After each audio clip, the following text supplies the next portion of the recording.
guys, welcome to Wickfree TV. Don't forget to subscribe to the channel and to get all notifications of all our training videos. Press the little bell. I'm not looking at the camera because I'm looking at the road. Yeah. And today, we're on video number 2 of our Elite Leadership. I'm going to pass you over to my partner in crime, Alexandra Wickfree. Hello, guys. Okay, so today we are talking about work for day 2. Congratulations to everybody who took part in day 1 and gave some serious thought to their why.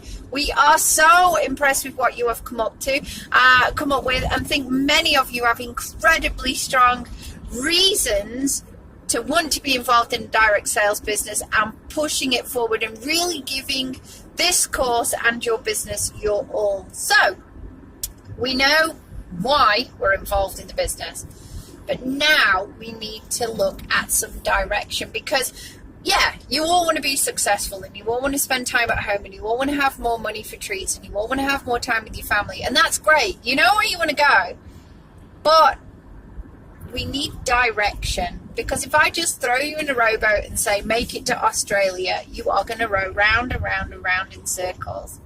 You need to have goals. You need to have very specific things to aim for, very clear pinpoints on your overall long-term journey to why. So we know our why and we use our why to achieve our goals. And ultimately, if we follow our goals, we hit our why. I do hope that that makes sense to all you guys. Scott and I are goal setters. Ever since before we were even involved in Scentsy. From our very first New Year together, didn't we? We set goals. Yep.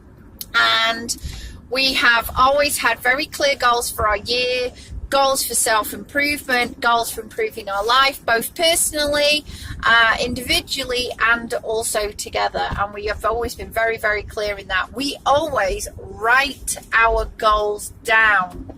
Very important. The difference in success rate between people who just have a goal in their head and those who put it to paper and in terms of actually achieving it is approximately 95%. And only 3% of people in the whole world will actually put their goals down on paper. So being that 3%, guys. Yeah, being that 3%. One of our most successful consultants, an amazing star director by the name of Martina Yano in our team, is a goal setter.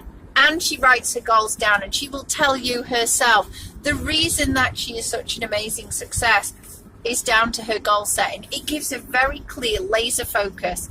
But not only does she write, okay, I want to achieve this month or this in a year, she actually plans how she will do it, and that is called the strategy.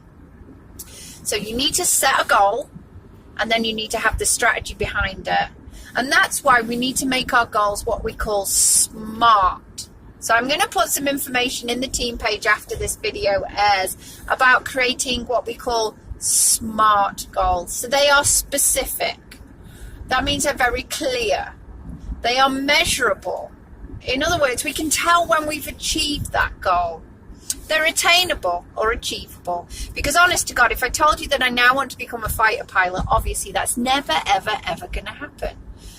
They are realistic, therefore. In other words, in the time in which we give ourselves to achieve it, and with the tools that we have available, we are very likely to achieve it if we put in that extra effort.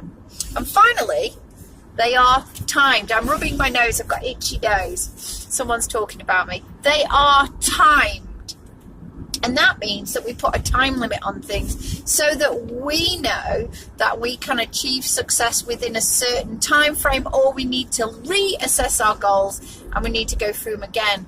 So we want you guys to come up with 3 goals. A long-term goal for the next 5 years. A mid-term goal for the next, let's run it until January. So for some of you that might mean earning the Mexico trip. And finally, we want what we call a short-term goal. And the short-term goals are good because once you have a taste of success, once you've achieved a goal, you can really go on. It spurs you on, doesn't it, Scott? Achieving those small goals. How does that make you feel? From a sporting background, okay? And I've worked with many people in this business, and I set goals with many people. Quite a few people will tell you when I first set goals with them, Am I going straight on here? We're going to Miro and Pago. When I first set goals up, they thought Scott's just speaking hocus pocus, okay? And then they set the goals, they achieved the goals, they thought, no, Scott's not speaking hocus pocus.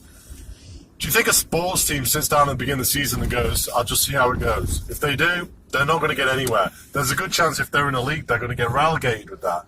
But what they do is they set a goal. They set a goal to win the championship.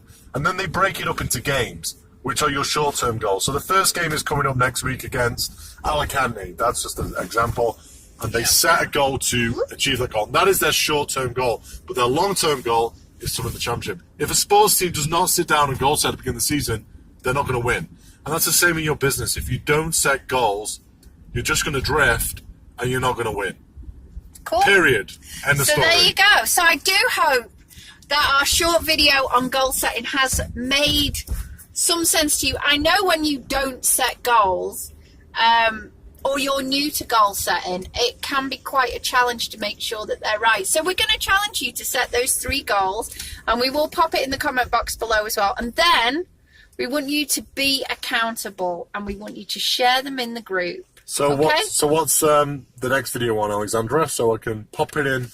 I honestly don't know, because I have such a myriad of choices that I just need to sit down and decide. We can do a number of different tasks, and I just need to have a little think as to which way round. So the next video in the series, which goes up tomorrow, is day 3. But if you're watching the recording, it's going to be round about here. So make sure you tune into that. Make sure you like the video. Make sure you subscribe to the channel. And most of all, make sure that you take part in day 2 and you give some really good thought to your goals and you set them. Oh, and here's a tip. If you set your goals, in order to also see them every single day, set them as your screensaver on your phone or on your computer, because that can really work really, really well for you guys. So there you go. That is it from Scott and myself. We are trying to find our way home through the mountains whilst setting a new goal to purchase a summer property, aren't we? A weekend home. Because we've achieved last year's goal of buying a house. It's been our goal since January to do this, but we're just on the lookout. We are on the lookout, because you know what? It inspires us to work hard and get things going. And help other people. It does. So we will leave you, and ciao. Don't forget to subscribe, like the video, we'll see you on the next one. Bye.